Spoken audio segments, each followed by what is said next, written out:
Depuis l'Antiquité, le commerce des denrées essentielles et des produits de luxe a façonné l'histoire des civilisations. Parmi ces marchandises, le sel et les épices ont occupé une place prépondérante en raison de leur valeur économique, culturelle et sociale. Le sel, indispensable à la conservation des aliments et à la santé humaine, était une denrée stratégique, souvent appelée l'or blanc. Les épices, comme le poivre, la cannelle, le clou de girofle, la muscade et le gingembre, étaient prisés non seulement pour relever les saveurs, mais aussi pour leurs vertus médicinales et leur symbolisme religieux. Le commerce de ces produits a ainsi donné naissance à des routes commerciales complexes reliant l'Asie, l'Afrique, l'Europe et le Moyen-Orient. Le commerce du sel, entre nécessité et pouvoir. Le sel a joué un rôle central dans le commerce antique et médiéval. Les premières traces de commerce de sel remontent à plusieurs millénaires, notamment dans les régions méditerranéennes et africaines. Les civilisations égyptiennes, mésopotamiennes et romaines utilisaient le sel non seulement pour assaisonner les aliments, mais également pour conserver la viande et le poisson.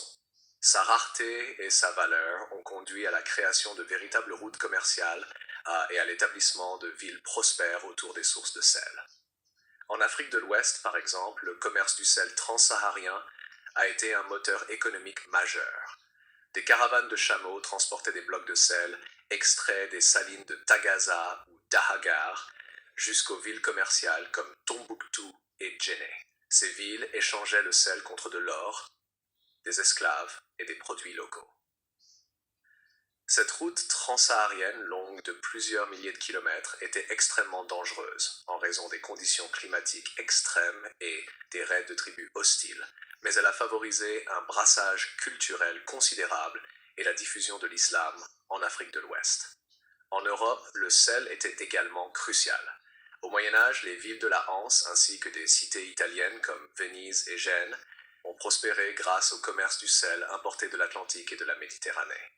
Les routes terrestres et fluviales permettaient de transporter le sel vers les régions dépourvues de sources locales, consolidant ainsi le pouvoir économique des marchands et des États. 2. Les routes des épices, du sud-est asiatique à l'Europe. Les épices, quant à elles, provenaient principalement de l'Asie du Sud-Est et de l'Inde. La péninsule indienne, les îles de la Sonde et les Moluques, connues comme les îles aux épices, étaient les principaux producteurs de poivre, de muscade, de clous de girofle et de cannelle.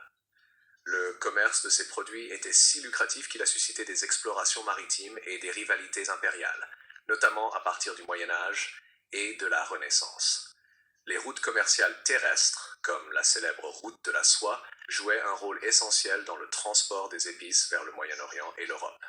Les caravanes traversaient des régions montagneuses et désertiques, reliant l'Inde, la Perse et les cités arabes de la Méditerranée. Les marchands arabes ont joué un rôle clé dans la médiation du commerce, contrôlant l'approvisionnement en épices et en enrichissant des villes comme Bagdad, Le Caire et Damas. Cependant, le transport maritime s'est progressivement imposé comme la voie la plus efficace et la plus sûre pour acheminer les épices vers l'Europe. Les ports indiens de Calicut et de Cochin, ainsi que les ports de Java et de Malacca, devinrent des centres névralgiques du commerce maritime. Les marchands portugais, espagnols, hollandais et britanniques ont ensuite établi des routes maritimes qui contournaient les intermédiaires arabes, ouvrant l'ère des empires coloniaux. La découverte de la route maritime vers l'Inde par Vasco de Gama en 1488 a marqué un tournant majeur, transformant le commerce des épices en un enjeu stratégique mondial. Fritz, les interactions culturelles et économiques. Les routes du sel et des épices ont eu un impact profond sur les sociétés traversées. Elles ont favorisé des échanges culturels, linguistiques et technologiques. Les caravanes et les navires transportaient non seulement des marchandises, mais aussi des idées, des religions et des pratiques scientifiques. Par exemple, le commerce arabe des épices a contribué à la diffusion des mathématiques, de la médecine et de la cartographie en Europe. Les villes portuaires de l'Italie médiévale, comme Venise, ont profité de cette circulation pour devenir des centres de savoir et d'innovation commerciale.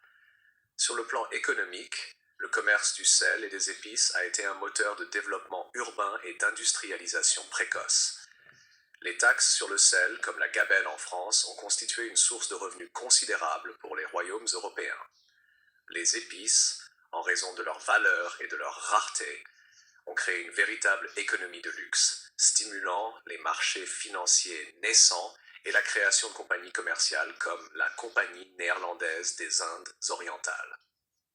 AF. Les défis et les conflits. Le commerce du sel et des épices n'a pas été exempt de conflits. Les marchands devaient faire face à la piraterie maritime, aux rivalités entre cités-États et aux obstacles naturels. En Afrique et en Asie, des guerres éclataient souvent pour le contrôle des mines de sel ou des plantations d'épices.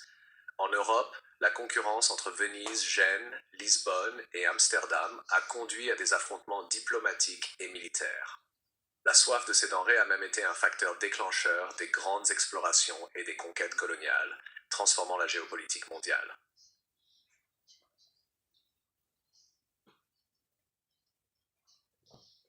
Aujourd'hui, l'héritage des routes commerciales du sel et des épices est encore visible. Certaines routes historiques sont devenues des axes touristiques et culturels. Les échanges qu'elles ont générés ont contribué à la mondialisation des goûts, des connaissances et des pratiques culinaires. L'importance stratégique du sel et des épices a disparu avec l'industrialisation et la production de masse, mais leur impact historique demeure inestimable. Ces routes ont permis de relier des mondes géographiquement et culturellement éloignés, jetant les bases d'un commerce mondial et d'une interaction interculturelle sans précédent.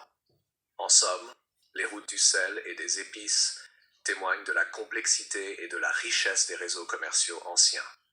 Elles montrent comment des denrées apparemment simples comme le sel et des produits précieux comme les épices ont façonné l'économie, la politique et la culture de régions entières. Ces routes ne se limitaient pas au transport de marchandises. Elles étaient des vecteurs de contact humain, de transmission du savoir et de prospérité partagée.